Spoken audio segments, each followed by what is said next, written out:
মেঘলা হঠাৎ পুনর্জন্ম নিয়ে ফিরে এলো সেই দিনে যেদিন তাকে এবং তার পালিত বোনকে দাদার রেখে যাওয়া উত্তরাধিকার থেকে একটি জিনিস বেছে নিতে বলা হয়েছিল। কিন্তু এবার সে দাদার রেখে যাওয়া 1000 কোটি টাকার শেয়ার না নিয়ে বেছে নিল 3টি রহস্যময় দেশলাই কাঠি। কারণ সে জানতো এই 3টি দেশলাইয়ের অলৌকিক ক্ষমতা আছে। একটি দেশলাই জ্বালালে একটি করে ইচ্ছা পূরণ হয়। আগের জন্মে শেয়ার না পেয়ে পালিত বোন ভীষণ ক্ষুব্ধ হয়ে পড়েছিল।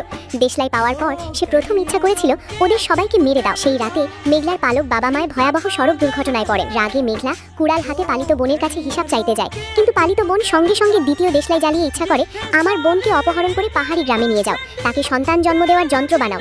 একসঙ্গে 8টি সন্তানের জন্ম দিতে গিয়ে যেন সে মারা যায়। পরের মুহূর্তেই মেঘলা চোখ খুলে দেখে সে সত্যি অপহৃত হয়েছে। তাকে জোর করে সন্তান জন্ম দিতে বাধ্য করা হয় এবং শেষ পর্যন্ত প্রসবের সময় তার মৃত্যু হয়। কিন্তু আবারও চোখ খুলতেই সে ফিরে আসে সেই উত্তরাধিকার বেছে নেওয়ার দিনে। এবার সে মনে মনে শপথ করে আগের ভুল আর করবে না। তাই এক মুহূর্তও দেরি না করে 3টি দেশলাই কাঠি বেছে নেয়, যাতে নিজের এবং বাবা মায়ের ভাগ্য বদলাতে পারে। সেই রাতেই সে প্রথম দেশলাই জ্বালিয়ে ইচ্ছা করে আমার বাবা মা যেন সারা জীবন সুখে শান্তিতে থাকেন। কিন্তু পরদিন সকালে ভয়াবহ খবর আসে, তার বাবার তৈরি কারখানায় আগুন লেগে সব পুড়ে ছাই হয়ে গেছে।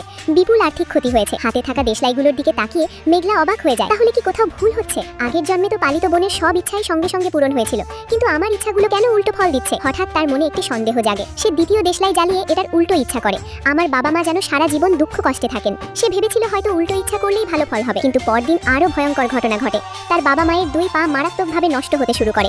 চিকিৎসকেরা জানান দ্রুত অস্ত্রোপচার করে পা কেটে ফেলতে হবে। অস্ত্রোপচার কক্ষের বাইরে দাঁড়িয়ে মেঘলা কান্নায় ভেঙে পড়ে। সে কিছুতেই বুঝতে পারছিল না পালিত বোনের ইচ্ছা কেন সফল হয় আর তার নিজের ক্ষেত্রে সবকিছু উল্টো হয়ে যায়। এখন তার হাতে মাত্র একটি দেশলাই কাঠি বাকি। কিভাবে এই পরিস্থিতি বদলাবে সে কিছুই বুঝতে পারে না। অস্ত্রোপচারের পর বাবা মায়ের জন্য খাবার নিয়ে হাসপাতালে গেলে সে দেখে পালিত বোন সবার সামনে খুব যত্নশীল মেয়ের অভিনয় করছে, আর তার মা বাবার আচরণও হঠাৎ পুরোপুরি বদলে গেছে।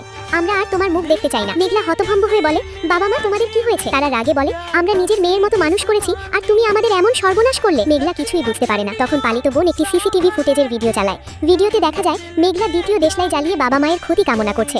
তখনই সে বুঝতে পারে পালিত বোন অনেক আগে থেকেই তাকে গোপনে নজরদারি করছিল, ফলে বাবা মায়ের চোখে সেই এখন নিষ্ঠুর ও অকৃতজ্ঞ মেয়ে। মেঘলা মরিয়া হয়ে দেশলাইয়ের আসল ক্ষমতার কথা বোঝানোর চেষ্টা করে, কিন্তু বাবা মা তার একটি কথাও বিশ্বাস করেন না, বরং তাকে বাড়ি থেকে বের করে দেওয়ার সিদ্ধান্ত নেন। বাড়ি ছাড়ার আগে মেঘলা দৃঢ় কণ্ঠে বলে আমি সত্যটা অবশ্যই খুঁজে বের করব, তোমরা অপেক্ষা করো। সে জানে পালিত বোনের ভালোবাসা শুধু অভিনয়। যদি দ্রুত সত্য উদ্ঘাটন করতে না পারে তাহলে আগের জন্মের সেই ভয়াবহ ট্র্যাজেডি আবারও ঘটবে।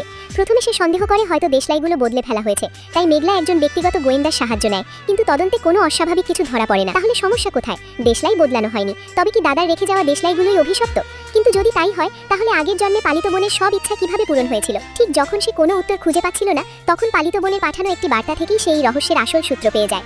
অবশেষে মেঘলা বুঝতে পারে দেশলাইগুলোর আসল গোপন রহস্য কি।